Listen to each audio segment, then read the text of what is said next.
At Rabbah, a city of the Ammonites, stood a bed made of iron, 9 cubits long and 4 cubits wide, measured, the text specifies, by the ordinary cubit of a man, not some larger unit invented for the occasion.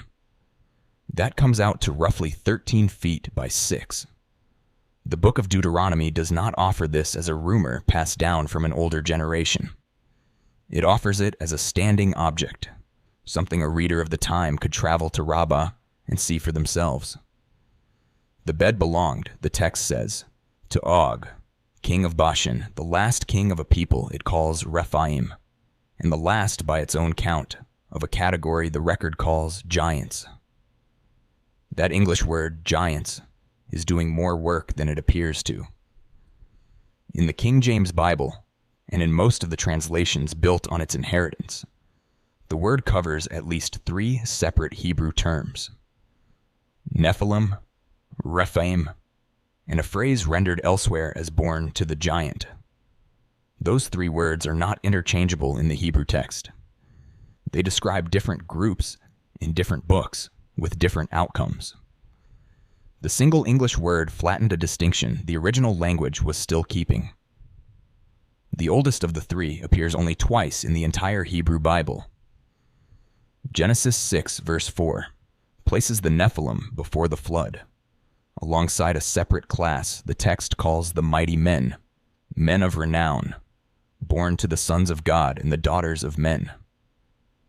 The identity of the sons of God, angels, human rulers, or some other group entirely, is never stated and has been read multiple ways since antiquity. The Hebrew word behind mighty men, Gibberim, is a separate term from Nephilim altogether. The text does not restrict it to unusual size, and elsewhere in Scripture it describes ordinary warriors and rulers. And then the Genesis verse adds 4 words that later readers have puzzled over ever since, and also after that.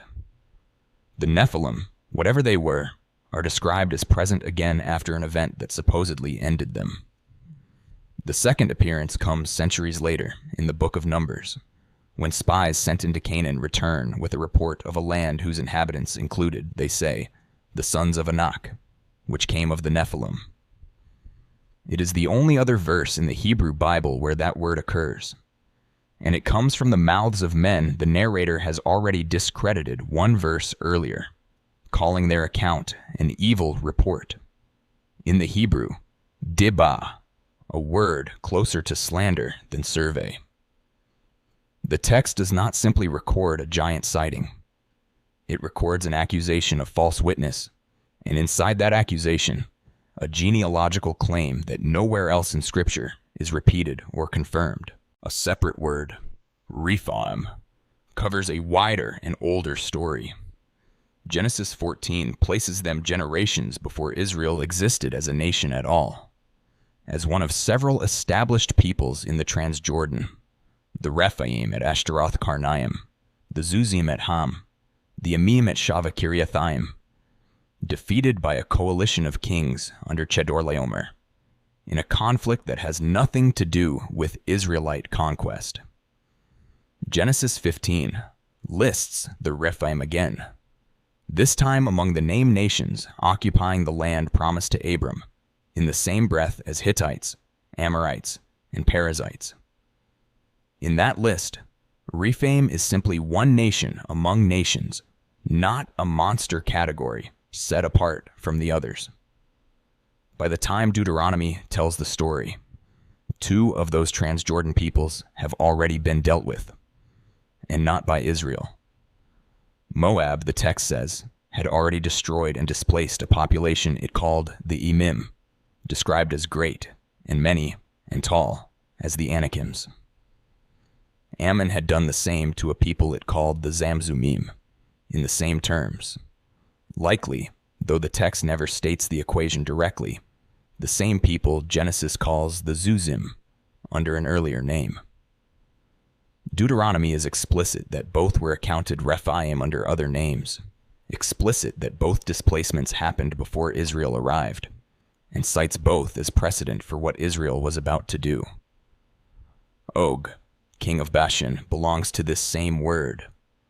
Deuteronomy states plainly that Og was what remained of the Rephaim, the last of them, the text says, 3 separate times, once in Deuteronomy and twice more in the conquest summaries of Joshua. His kingdom was not a single stronghold, but 60 walled cities in the region of Argob, each with gates and bars, annexed after his defeat to the half-tribe of Manasseh. The iron bed at Rabbah was, by the text's own logic, the last physical trace of the last king of an entire vanished category. Except the record does not actually let that claim stand undisturbed.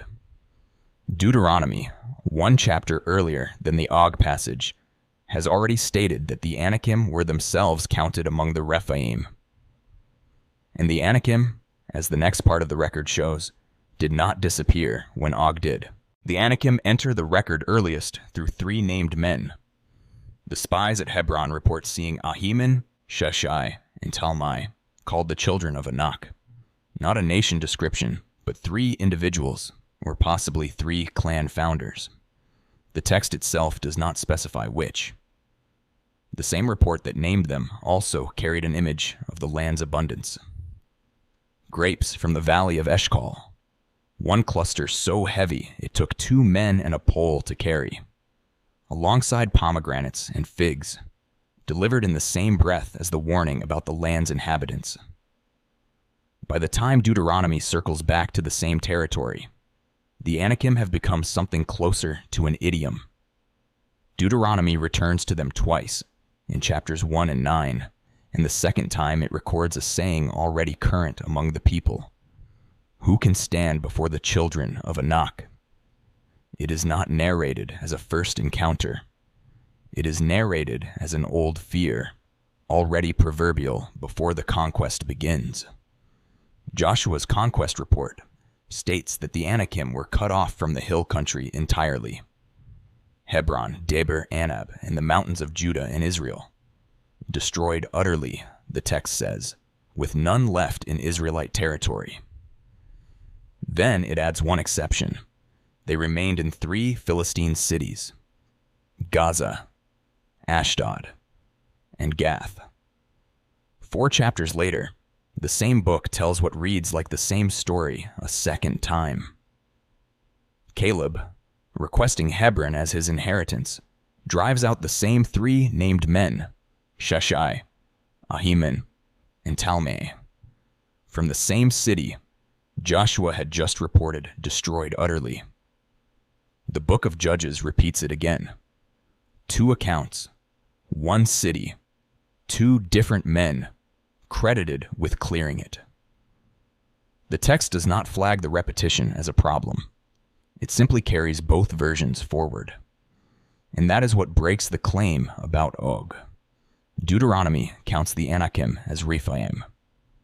Og is called the last of the Rephaim 3 times over. But Joshua then states, in the very same conquest narrative, that Anakim survived, in Gaza, in Ashdod, and in Gath. If Anakim are Rephaim, and Anakim outlived Og, then Og was not, in fact, the last of anything. The text never resolves this. It states both claims and moves forward as though neither one contradicts the other. One of those 3 surviving cities is where the record picks the thread back up, generations later. Goliath, the Philistine champion killed by David, came from Gath. The Hebrew Bible never calls him an Anakite, a Rephate, or a Nephilite. The only connection the text supplies is geography.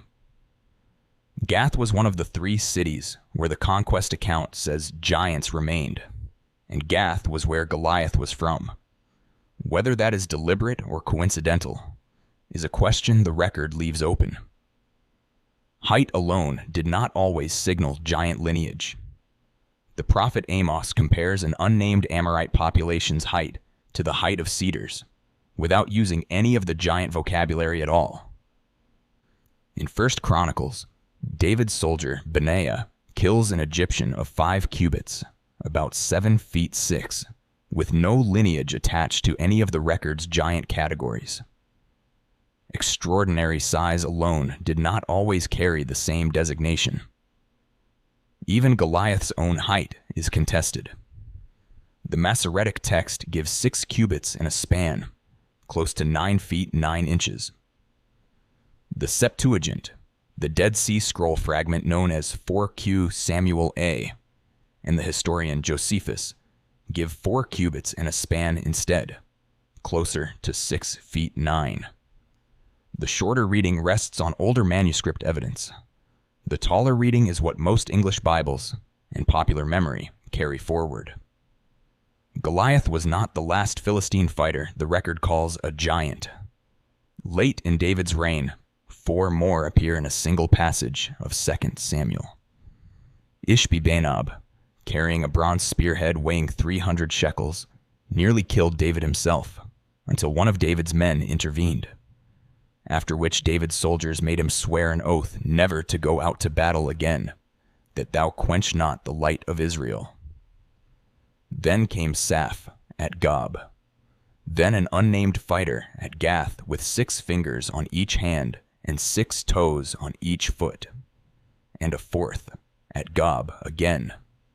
The passage closes by gathering all 4 under a single Hebrew phrase, born to the Rapha, a phrase carrying a definite article that most translations quietly drop. That 4th fighter is named in the Masoretic text as Goliath himself, killed by a man called Elhanan. Same weapon, same description, different killer. The chronicler's parallel account changes the name to Lami, brother of Goliath, resolving the conflict by substitution. The King James Bible resolves it another way, inserting the words "the brother of" in italic type, marking on the page that the phrase was added, not translated. Most readers never notice the italics. The place name outlived the people. 2 of David's battles against the Philistines were fought at a site called the Valley of Rephaim, at the edge of Jerusalem. The word's still on the map long after any war against a Rephaite nation had ended.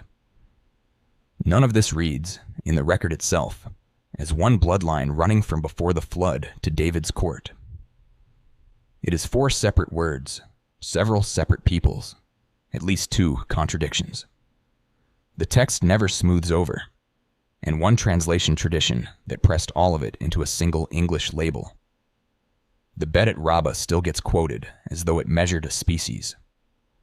What it measured, by the text's own account, was 1 king of 1 people at 1 city. The last of a category the very next book says was not, in fact, the last of anything.